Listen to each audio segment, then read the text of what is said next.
Palden Save Lama Rinpoche Dagi Chiwo Pende Den Shula Katrin Chempe Gone Jesunte Kusun Tu Jing Drup Sadu So Sanje Chudang Soji Chonam La Shangchu Padu Dani Chapsu Chi Dagi Jinsu Jibe Sunam Chi Drola Penje Sanje Tupai Shu Sanje Chudang Soji Chonam La Shangchu Padu Dani Chapsu Chi Dagi Jinsu Jibe Sunam Chi Drola Penje Sanje Drupai Shu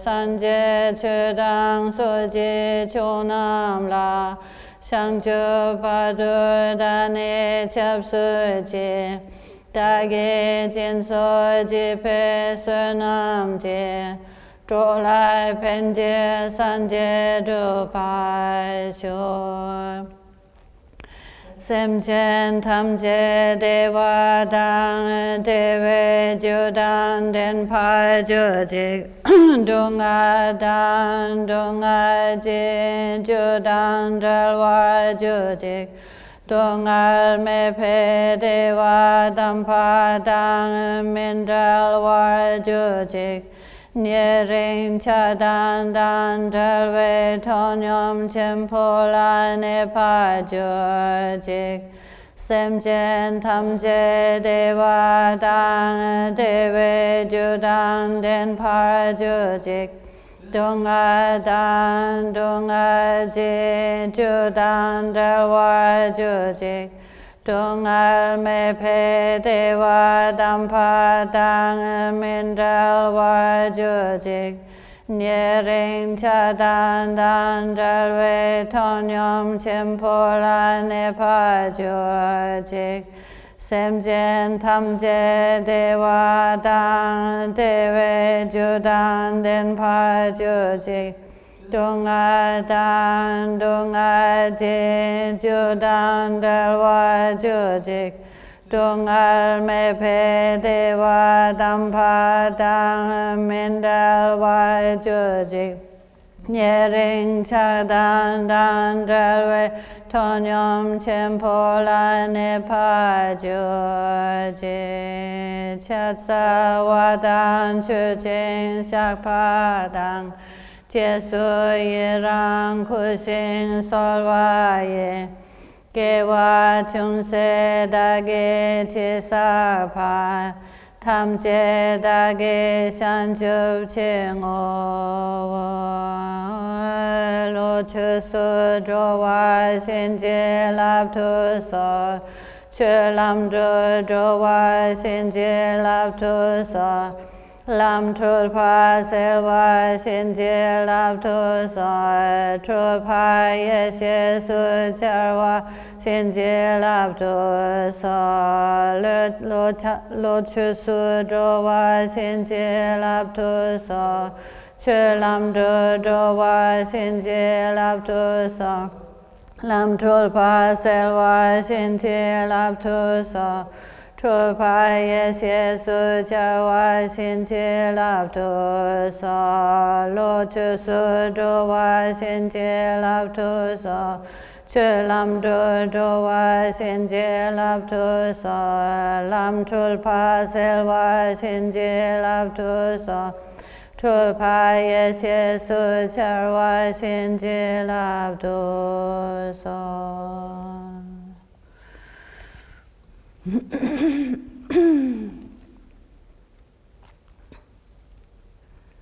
So good morning everybody, and it's really nice to see you all again. So many familiar faces, even though you're very, very small on my screen. But wonderful to be able to meet in the virtual world, and we're of course all looking forward to when you can come and actually meet us in the flesh. But this is a it's very, very good too that we can meet in this way, to study the Dharma together.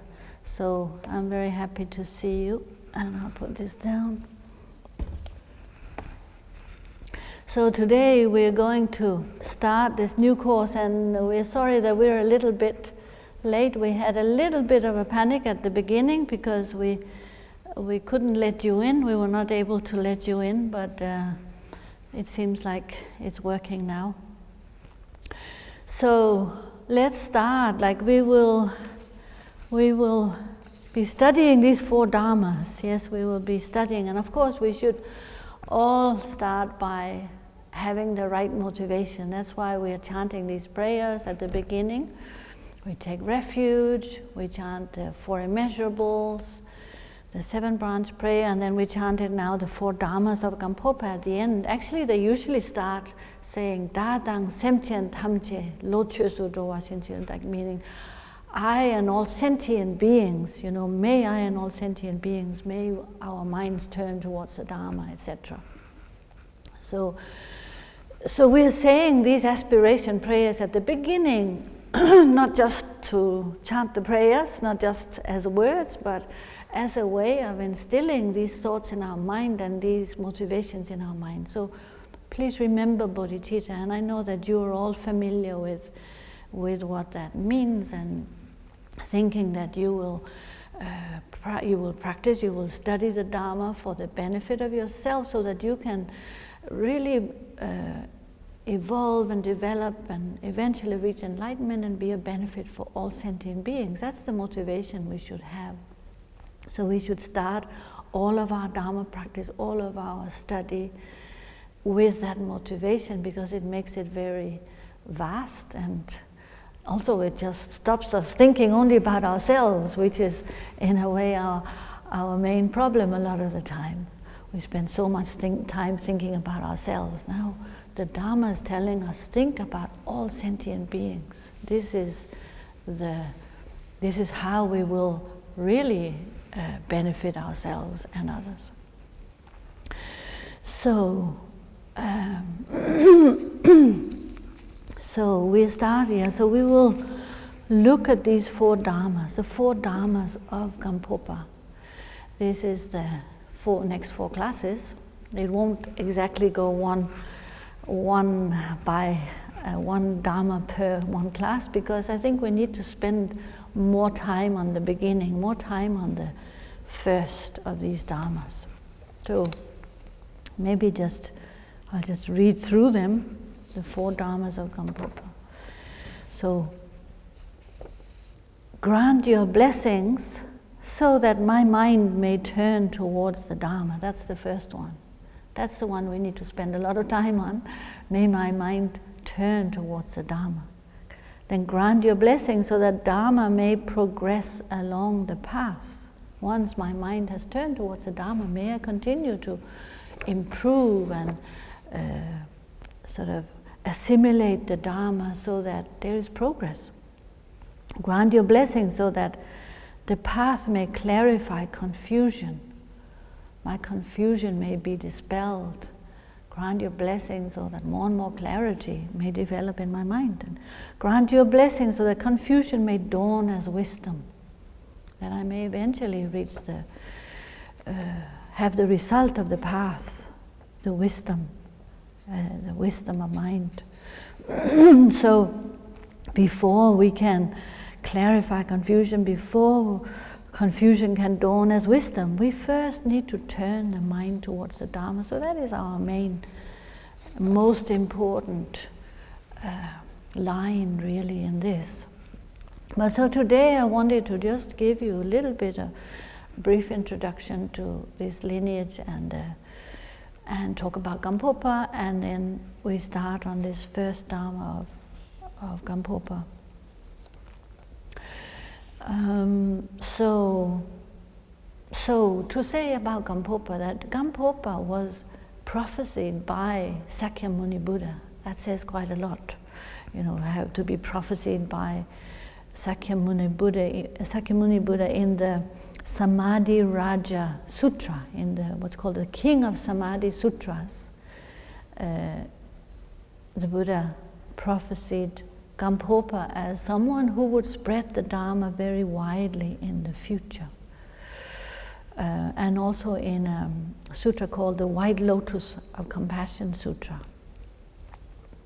So Gampopa has had a very big influence on the Kagyu lineage, and even though sometimes maybe we tend to study more of some of the other lineage masters within the Kagyu lineage, Gampopa had a very big influence on the Kagyu lineage in that he merged what we call the Kadampa line of teachings from Atisha with the Mahamudra line of Milarepa. So Gampopa was already a great bodhisattva by the time he met Milarepa. Milarepa, the great yogi. So I think you're all familiar with this our Tibetan lineage is the Mapa, Milarepa, Gampopa, and then all the Karmapas. Of course, originating from Tilopa Naropa as in the Indian Mahasiddhas, but Mapa was the first of the great masters who brought the teachings to Tibet.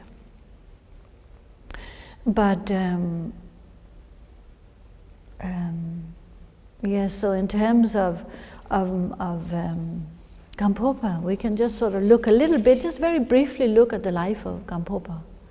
So it says he was born in 1079, so the 11th century, and he was born in central Tibet in a place called Nyel, in a valley called Nyel in central Tibet. And as a young man, he studied medicine. He became a physician, he became a doctor, a medical doctor, and he practiced. He was a practicing physician, and he helped people get better. You know, Tibetan medicine is actually very, very powerful and deals with all the different levels of imbalances in the body. And he was a very good doctor. He was a wonderful physician, and he says he was a householder. He married when he was young, and he had a family and children. So what happened in Gampopa's life is that a terrible, maybe like an epidemic happened. I don't know what kind of illness it was, but an incurable illness struck, and his wife and his children, I think he had 2 children, they died when he was very young. He was only 25, 26.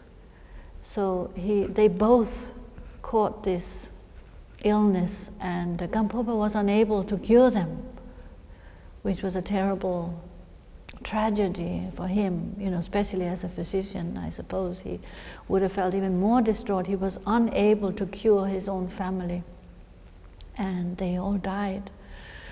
So due to this whole pain and traumatic experience and suffering that he experienced, then he, at the age of 26, so he turned to the Dharma. You could say his mind totally turned to the Dharma through this recognition of the truth of suffering. And he became a monk at this young age, 26. And he started studying in this Kadam order of Atisha. So he studied, he practiced a lot. He became very also accomplished. It says that he was already a great bodhisattva by the time he met Milarepa. But so first he studied within the Kadam lineage, and until at one point he overheard 3 beggars who mentioned Milarepa, the great yogi. And when he heard the name of Milarepa, he said he was so overwhelmed. He had this karmic connection with Milarepa, and simply by hearing his name, he felt he immediately needed to set out looking for Milarepa. He tried to get the beggars to lead him there. He had a long, difficult journey to find Milarepa. Eventually he found him, and it said that he was told by some of the villagers when he came to Milarepa's, near Milarepa, he was told that Milarepa was already expecting him. So in Gampopa's mind there was a bit of pride developing. He thought, oh, I'm someone special. Milarepa is already expecting me. So Milarepa thought he has to subdue these traces of pride in Gampopa's mind, so he kept him waiting for a few weeks before he had an audience with Milarepa.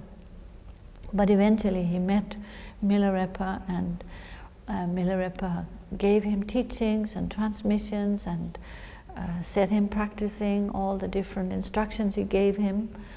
And because Gampopa had already attained a high level of accomplishment by the time he met Milarepa, he only actually spent about a year or just over a year together with Milarepa.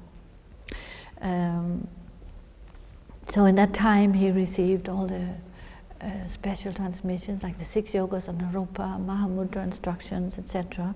Everything that Milarepa had to teach him, he taught him, because Milarepa saw and had foreseen that Gampopa was his lineage, was going to be his next lineage holder.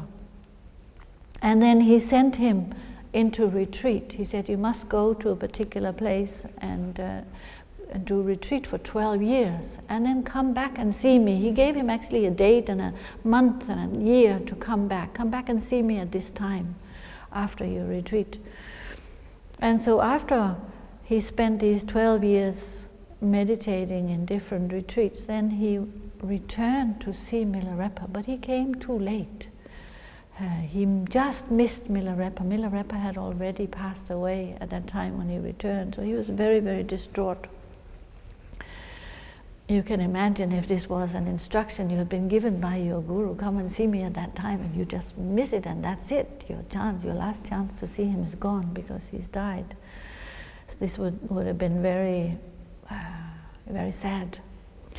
So Milarepa had passed away, and then very distraught and grieving, then he Gampopa continued in retreat and continued his meditation, and eventually he moved to this area called the Gampo region, and a lot of students started to gather around Gampopa, and he started teaching, and he founded a monastery called the Dala Gampo monastery. So where he then started basically the Kagyu order, and formally established this transmission of the Kagyu path as we know it today, which is the union of the Kadam and the Mahamudra lineages. So in that sense he had a very strong imprint and method, and strengthened the Kagyu tradition in that it was based on a very firm foundation of the Kadam, which has a very strong emphasis on refuge and on the foundations. And that was how Gampopa taught. He would teach his disciples all of the basic, like renunciation is important, the 4 thoughts, impermanence, and strong mental stability before continuing on to the Mahamudra and the deeper sort of tantric practices. He would really make sure that his students had good foundation before moving on to deeper practices. I think what was unusual about Gampopa at that time was that he taught a lot of meditation within, like compared to the Kadampa. Many of the Kadampa masters, apparently the Geshes, they would criticize him because they said he taught too much meditation and too little study, whereas they were maybe used to focusing more on study. And also he would teach many different, like he would teach a lot of women, and basically teach anyone who was interested in the Dharma. But his students were mainly monastics, and that was the first monastery in the Kagyu lineage in Tibet. Like both Mapa and Milarepa were yogis, or actually Mapa was a layperson, but no, you wouldn't call him a yogi. Milarepa was a yogi, but Mapa was more like a village elder. He was a farmer, seen as a farmer by all his villagers, and it says when anyone would come and look for Mapa, the translator, in his village, the villagers would say, well, we've not really heard of a translator living here, but we've got Mapa, the farmer, Mapa, the elder. So go Mapa Lodrak, go and speak to him. But of course Mapa had a huge influence on the Kagyu lineage, benefited the lineage vastly by all of the translations that he brought to Tibet, from India to Tibet, through his own realization, not just being a translator who knows a language, but through his own realization of the teachings and the texts that he translated. But it said that Mapa, so out of Mapa and Milarepa and Gampopa, it said that Gampopa was able to reach more students in his lifetime, at least. We cannot really compare over generations and generations, because we all know about Mapa, Milarepa, Gampopa. All of them have had immeasurable benefit and for generations and generations, and continue to inspire generations. But Milarepa said, I am a yogi, but after me many monastics will come. So Milarepa was a yogi who lived in the mountains, who moved from cave to cave, from mountain to mountain, and when there were too many students gathering around him, or too many people coming to ask for teachings, he would move on to another unknown cave where only his closest students would be able to find him, because his emphasis was on practice, and he is the example showing us that in one lifetime it is possible to achieve realization. In all the great lineages, he is well known as an inspiring example, not only in the Kagyu. So his contribution was also huge and continues to be vast as a practitioner and as an example. So continues to this day for us, and his life story is so inspiring for all of us. But so the point here is to say that Gampopa is the first monastic and started this Dala Gampo monastery, and he was a monk and he was a monastic.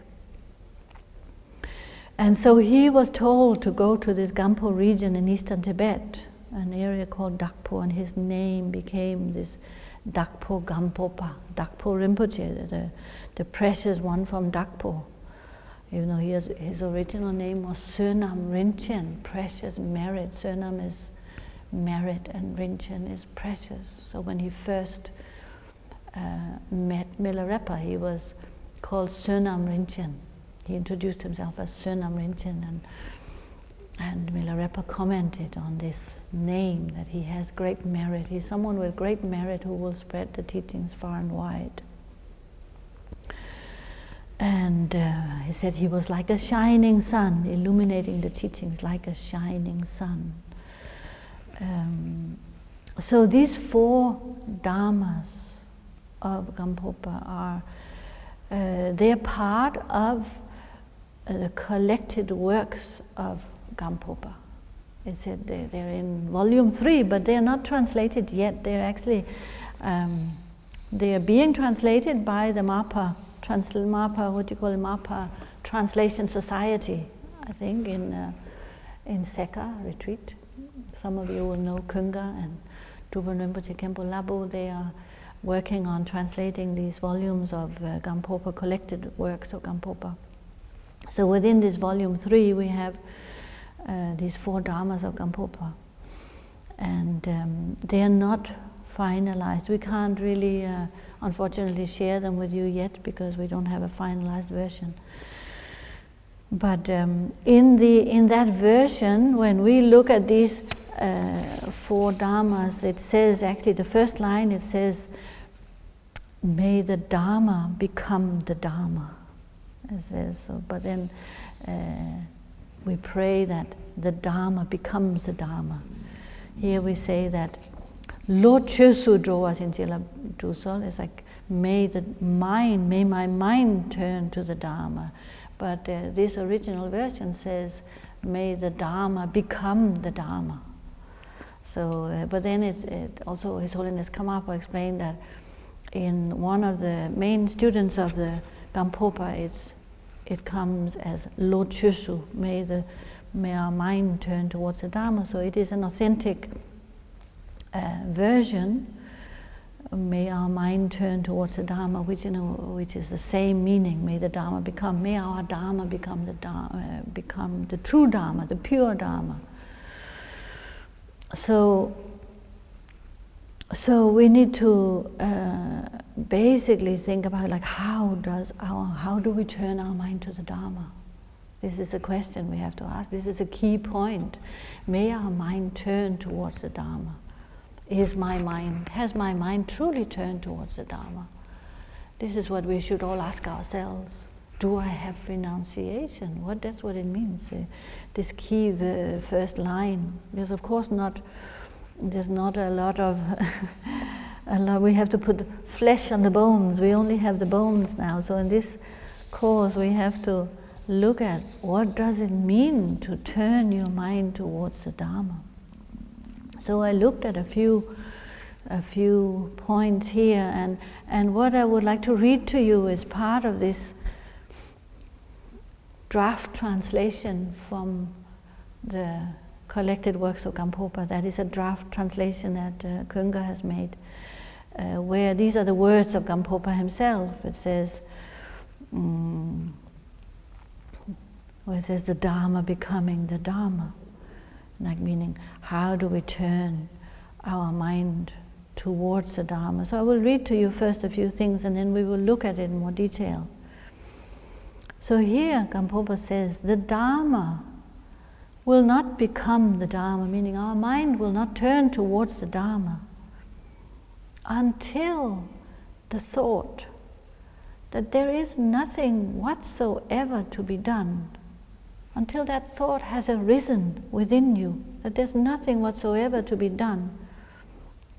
And that thought arises through meditating repeatedly on the impermanence of the inner and the outer, making you feel, when you depart all alone for who knows where, that you will leave behind your wealth, your possessions, your relatives, and all you are connected with. And nothing but the Dharma can help you at that time. So he continues saying, thinking about how death could come at any time and how there's nothing you can do to put it off for a year or even to postpone it until the next month. Understand that once you die, self-aware wisdom is accompanied solely by virtuous and negative deeds. So this is what Gampopa is saying in his collected works as a sort of commentary to this first line of may our mind turn towards the Dharma. He's saying that until our mind really assimilates the truth of death and impermanence, we aren't really capable of turning our mind towards the Dharma. I mean, some of you were on the previous course we just did on the 6 roots of the Bardos, death and impermanence, death and dying and impermanence, and it's very related to that. So until we have assimilated impermanence, death and dying, we are caught up by distraction. Distraction and involvement with all sorts of like samsaric activities that doesn't really get us very far. This is what takes us away from the Dharma. These distractions pull us away from the practice of Dharma. So distraction was a term that came back again and again and again. Distraction of this and that.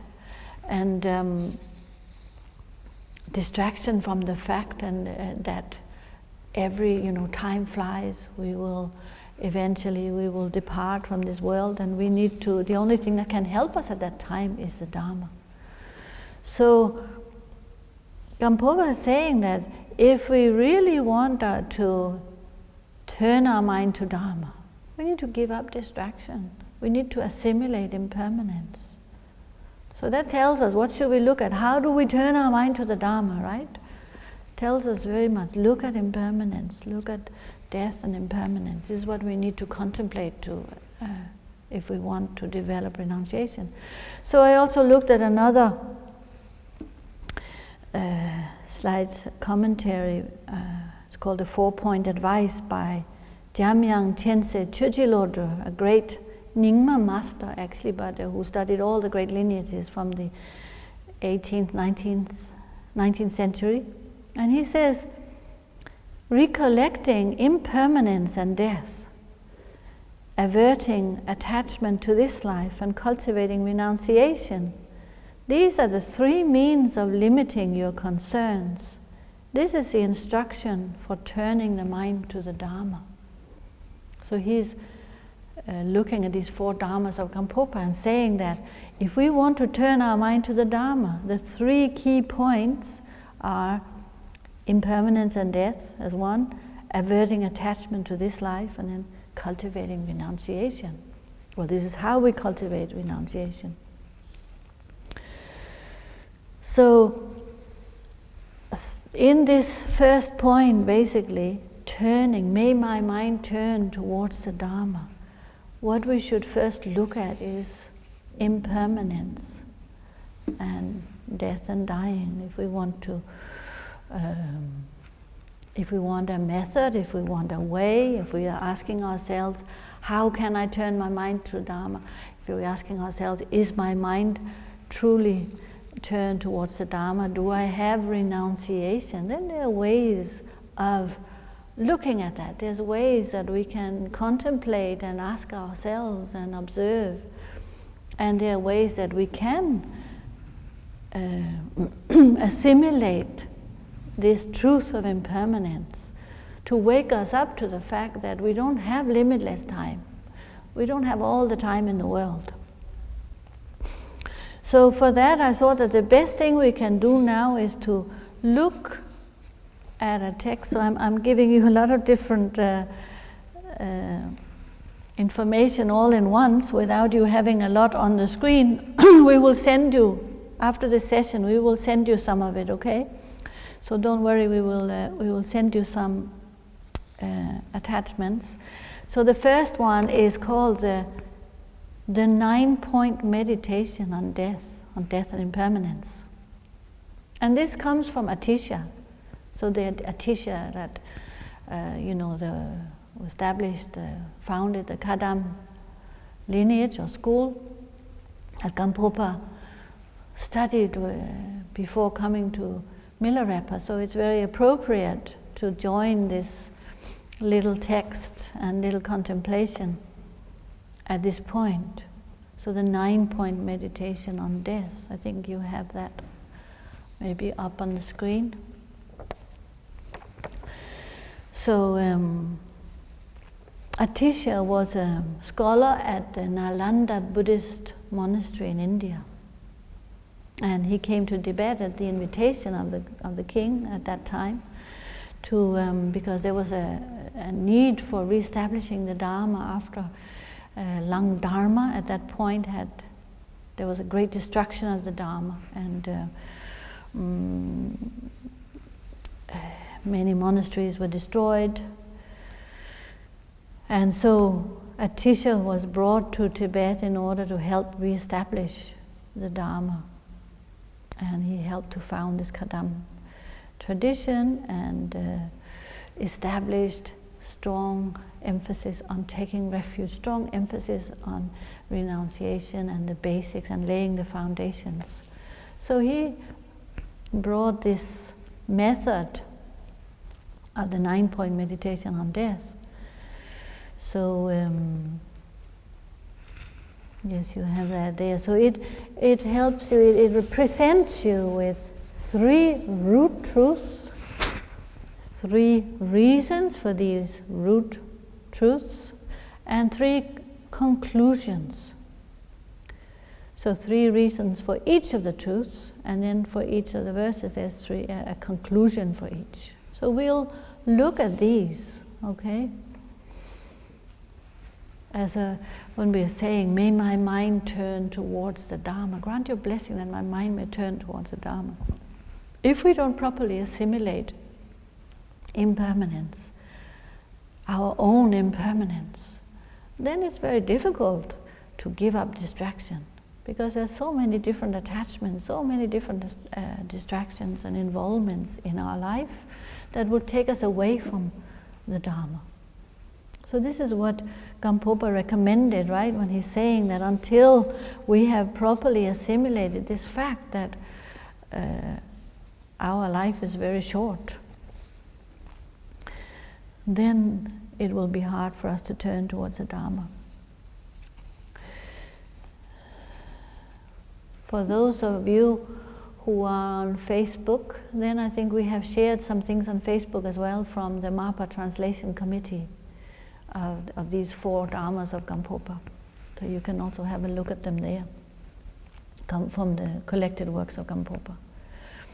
So let's look at these. So the 3 root, or the 9-point meditation, the first root truth is that death is certain, right? It says the root, death is certain. Then it gives you the 3 reasons why death is certain, and then it gives you the conclusion. So death is certain is a root truth. 3 reasons: no one has ever escaped from death. I'm constantly becoming closer to death. There's not much time to practice the Dharma. And the conclusion when we think about this is, I must practice the Dharma. It's important that I practice the Dharma. So what we need to do is contemplate these 3 reasons to get a sense of this short time we have, and to get for our mind to turn towards the Dharma. So the root truth is saying that death is certain. When we think about that, of course, we know that no one has lived forever. We look around, we think of our ancestors, we can think of our grandparents, our parents, we think of people around us.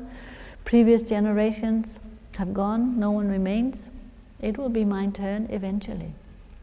It's something we know, but deep down we always think that my own death will not be for a long, long time. So the truth that death is certain is, yes, we know that. But then there's the fact that we say the reasons no one has ever escaped death. So we think about that. Everyone has to die. People in the past lived just like us. They were happy, they were sad, they were involved with their lives, they had ups and downs, loss and gain, pleasure, pain, all the different similar or maybe different lives, but experiencing similar ups and downs, and then ending in death. Whether they were wise and powerful, whether they were popular or not, whether they were healthy or not, everyone had to die. There was none of these things could help them. No one has escaped death.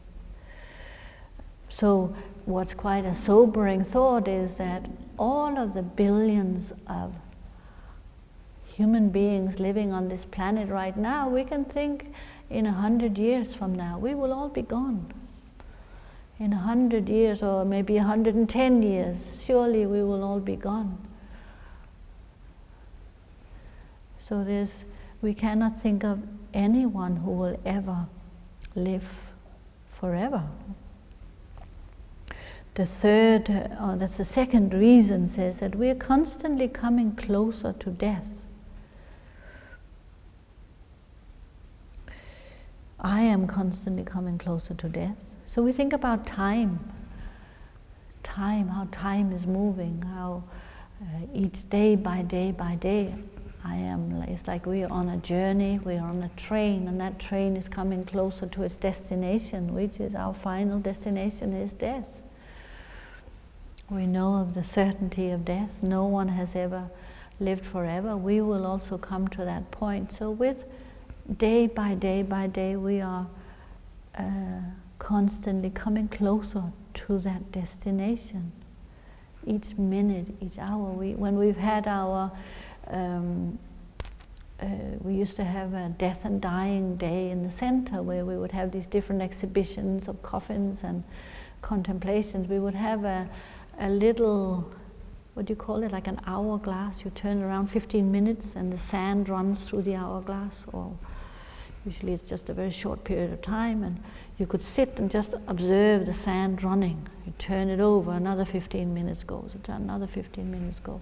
So this is our life, our own life running through that hourglass, second by second by second. So there is that clear certainty that we are constantly moving closer to death. And the third reason says there is not much time to practice the Dharma. We need to observe in our own life how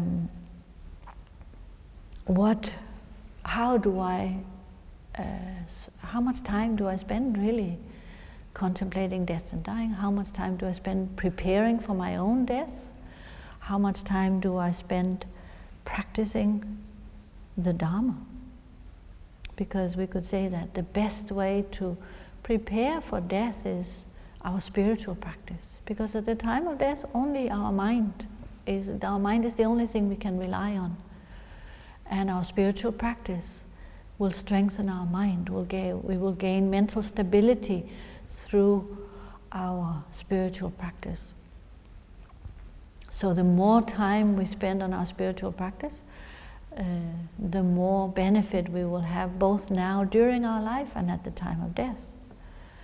But when we look at it, we don't actually tend to spend a lot of time. We are so busy. That's what the teachings always tell us. Distraction is one of our main obstacles, attachments and distractions. So what am I doing in terms of Dharma practice? How much time do I spend on Dharma practice? We should ask ourselves, how much time do I devote to spiritual practice? Like working, we're not talking only about formal practice on your cushion, but just working on reducing our negativity, working on increasing our awareness, our mindfulness, working on engaging in a positive way, positive mind states, positive actions, positive speech. You know, what can help you is to write down. Do a sort of a little check. Write down how many hours do I spend a day or a week on non-Dharma things. Of course, you know, many people, you have to go to work, you have to spend time on your job, on your family. There are certain responsibilities you cannot just give up and put aside. Study, things that are important. It doesn't say you should give up all these things, but try and weigh up what is important, what is not important. How much time do I spend on non-important things? So you can see how many times you spend on work, on food, on socializing, but many of these things are necessary, right? But then how many times do I spend on feeling upset, feeling critical, being caught up in negative mind states, feeling distracted just by negative emotions, or caught up in jealousy, comparison, worry? How much time do I spend on sleep? Simply being bored? So making a little overview is actually quite helpful. It's quite sobering. So maybe try and do that. So as a conclusion then, the conclusion says, I must practice the Dharma. It's the only conclusion we can come to, because that is the only thing that will help us as we go on through these 3 routes. We will see that in the 3 conclusions. We'll see that the only conclusion we can come to is that it's for my own benefit that I should practice the Dharma. So work on my mind, develop a positive, stable mind. This will help me now, it will help me at death. And we should be optimistic and positive that we're able to do that. We should develop a positive and optimistic mind state that makes our mind, that we are capable of making our lives meaningful, so and not waste our lives. That's the conclusion we should come to. that we don't want to waste our life. We want to use our time in a meaningful, beneficial way. So then the second root truth says the time of death is uncertain. Not only is death certain, but then the time of death is uncertain. So that's the second root truth. The time of death is uncertain. We know that. It's uncertain when we will die. It's a fact that we will die, but we don't know when. It could happen any time. When we look around us and we look, you can just look in the news, you can think about the people you know or you've heard about. How people die is, and when people die is usually unexpected, right? Why is it that we are so sure that we will live for a long time? I think all of us, we have this sort of deep-rooted feeling that, well, it happens to other people, but not to me. I'm going to live for a long time. Well, many people die every day. Many people die, they go to bed at night and they don't wake up the next morning. They start their meal and they don't finish their meal. They start their projects, they don't finish their projects. They start a journey, they don't finish the journey because they die before they come to the end. So there's so many different things with so many different ways that we die. So the reasons we say, like, the time of death is uncertain. We know it's uncertain. Then the reason comes as the lifespan of human beings is not fixed. We know that even though I am young, I mean, I am not personally young anymore, but we know that even young people can die before old people. Our lifespan is not certain. It doesn't mean that being young, there's a guarantee that we will not die young. Young people die sometimes before older people. Healthy people sometimes die before sick people. So death, the main thing is like death comes as a surprise to most people, because we haven't really assimilated this fact that our lifespan and the time, all these truths we haven't assimilated. So life can end at any time, young or old. Some children even die before their parents. And we know that every day thousands of people die, and there's no certainty that we will have a long life. So the third, it says more conditions endanger life than support it. There are more obstacles that could hinder our lifespan, that could end our lifespan, that actually supports it. So that means that there are many different causes of death. So many different causes of death. So there are external causes, there are internal causes. The external causes like accidents, natural disasters, floods, dangerous animals, or poisons, or other people. We could be attacked. There's so many different reasons why people die, right? Many different conditions that can be a threat to our long life. It could happen to us. When we read that in the news, it could have been me. Internal causes, where we could die in our sleep due to our physical deterioration, 4 elements, old age, sickness. Sometimes also is a medicine that's normally something that would support our life. It could also endanger our life, where you might take the wrong dose of medicine, or you might have the wrong type of medicine. That could be a problem, or the wrong type of food, bad food, poisonous food, wrong food for you. We hear about people who are allergic to certain foods and they die from eating something that other people would be okay with. So there's so many different reasons, so many, like it says, so many different conditions that actually can cut our life short.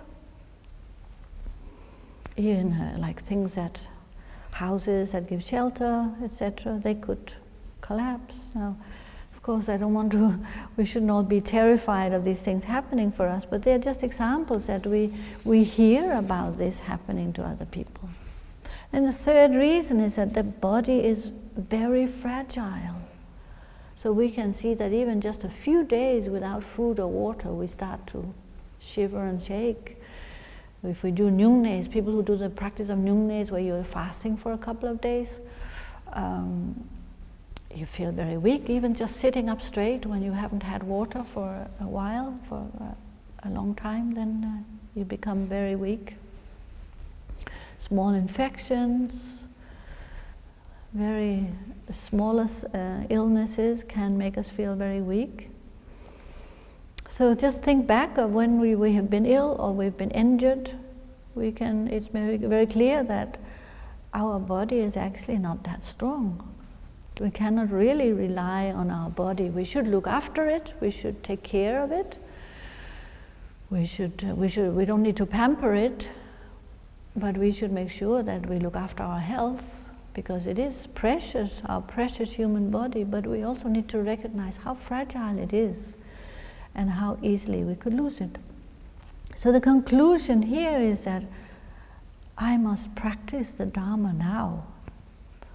Develop this determination, because we don't know when my life will end. The time of death is uncertain, so better to practice while we can. So we should develop this. Conclusion should be, we need to be very determined to have a positive attitude and develop a positive mindset, to have a meaningful life, to make use of our life in a meaningful way, and to contemplate the Dharma and assimilate the Dharma.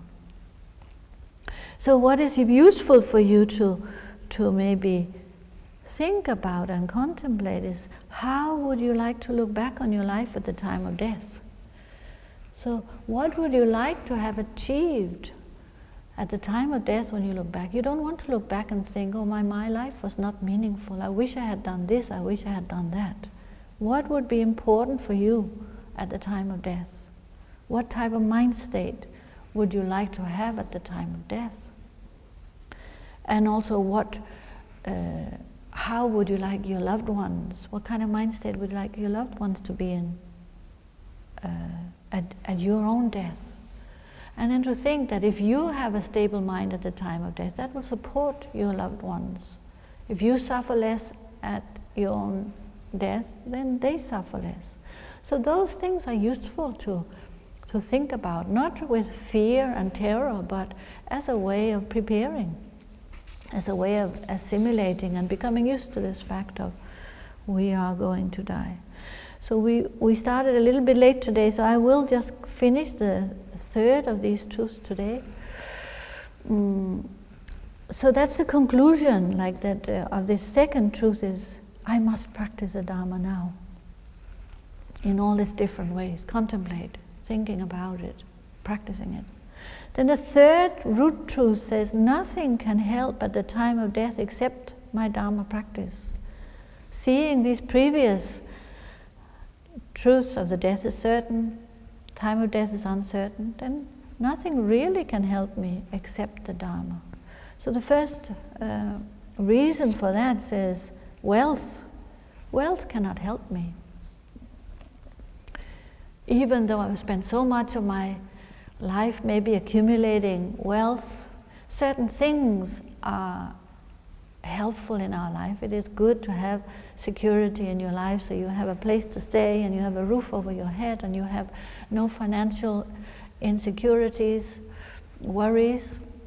But we should not become slave to wealth and possessions, which is what happens to many people. We just, at the end of life, you don't want to look back and think, well, I just spent my life chasing after things and wealth that now, when it comes to my end of my life, I have to leave all of that behind. They're not really useful for anything.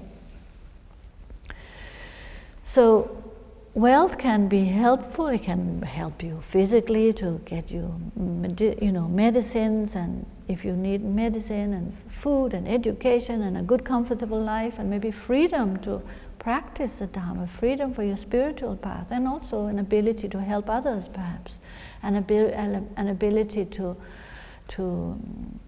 use it for virtuous and positive, beneficial purposes for others, sow good seeds. So that's how we in a Dharma way you would look at the benefits of wealth is that you can help others, and you can help yourself in that way of creating positive karma. But what will really help us at the time of death is our mental stability, our non-attachment, the qualities we've developed through our Dharma practice. So we need to become familiar with that during our life and not develop non-attachment to our health, our wealth, because that we cannot take our wealth with us, we cannot take our possessions with us. Then it says our friends and relatives cannot help us. Our friends and relatives are maybe also very important to us on many levels, and it doesn't mean we should give up our friends and relatives. We should have less attachment, which this non-attachment arises naturally when we assimilate the truth of impermanence, but we don't give up our love and our care for them, but our clinging would fall away when we recognize that friends and relatives are also impermanent. So if we have great attachment and clinging to friends and relatives, this will create a lot of suffering at the time of death, and during our life also be a cause of problem and suffering for them and for us. But if we think of at the time of death, we don't know if our relatives will even be able to be with us at the time of death, to support us at the time of death. They may want to, they may wish to do it, but we can see that clearly now during COVID, that many people have had to die alone in hospital or die alone at home because of lockdown and inability to come together. So there's no certainty that our friends and relatives will be able to help us or even be with us. They certainly cannot come with us at the time of death. But there's no certainty in the sense that they will be a help. They can even be a hindrance to us. If they are very distraught and upset and sad, their pain will be a hindrance for our own leaving behind, our own death. Their sadness will make us sad and will create more attachment. So the fact is that we will have to go alone, and our friends and relatives cannot really be a great support to us unless they have strong mental stability. And then the third reason says your body cannot help you at the time of death. Our constant companion, our body that we care about so much, that we identify with, that we pamper, and of course it is precious human birth, and it is we should try and look after our body, and we appreciate everything we have, but we also recognize that our body is made of these 5 elements and it will disintegrate the time of death. There's nothing we can really identify with within these 4 elements, and we recognize that it's more important to look after our mind rather than our body, and to reduce attachment to our body. So in terms of these 3 reasons, we can see our wealth cannot help us, our friends and relatives cannot help us, our body cannot help us. But we're looking at all of this, we don't need to, like fear of death in itself is not helpful. It is not about developing fear of death, it's about developing familiarity with impermanence and death that is important. And I think what we need to be more worried about is dying with a negative mindset, dying with great confusion, dying with great attachment. That's what we should be afraid of, not death itself, but the mind state that we are in. If that is a negative mindset state or an unstable mind, that could be a problem, and that's what we should worry about more than anything. And then, of course, what the conclusion is that I must practice the Dharma purely. meaning that I need to live my life wisely and meaningfully, and develop awareness and acceptance, non-attachment. I have to really assimilate and contemplate the Dharma as much as I can, and while I can, because when it comes closer to the time of death, which we don't know when that will be too late. So the fact that the time of death is uncertain means now I need to practice the Dharma, now and I need to practice the Dharma as well as I can. So we need to develop positive aspirations. We need to develop a real focus on how important it is to let go of negative mind states. Negative mind states is what develop into negative actions, negative speech, and negative karma, and negative habits, negative tendencies. So in order to really turn our mind to the Dharma, we need very much to try and assimilate these three root truths and come to these through conclusions. So we do that by thinking about it in a personal way. So maybe, as I said, try and mull over these points that are brought up now and think about them in relation to your own personal life. It has to be something very directly personally for you, not just theory about others, but about your own life. So so then we will continue. We will leave it there. So we've gone a little bit over time, but then we will continue with these. Next time we will also continue with the first turning the mind to Dharma, with the next verse of the Gampopa's words, but still staying within this turning the mind to the Dharma. So see you next week, and I hope this made some sense, and we will also send you this attachment that we've used today. Have a good week, and we'll do the dedication.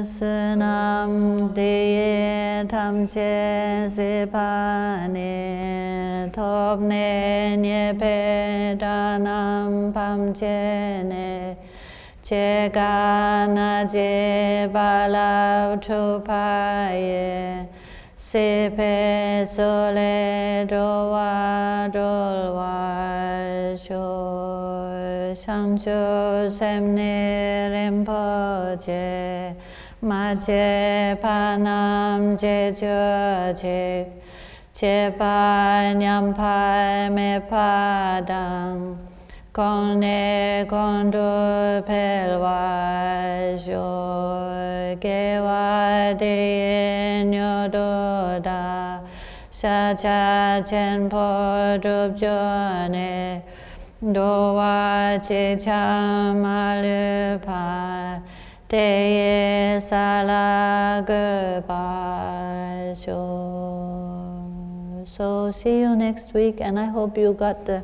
positive message of this is keep a positive attitude towards having a meaningful life. That is the main message. I don't want you all to go away terrified now that we've been talking again about death, more death, death and dying. So see you next week.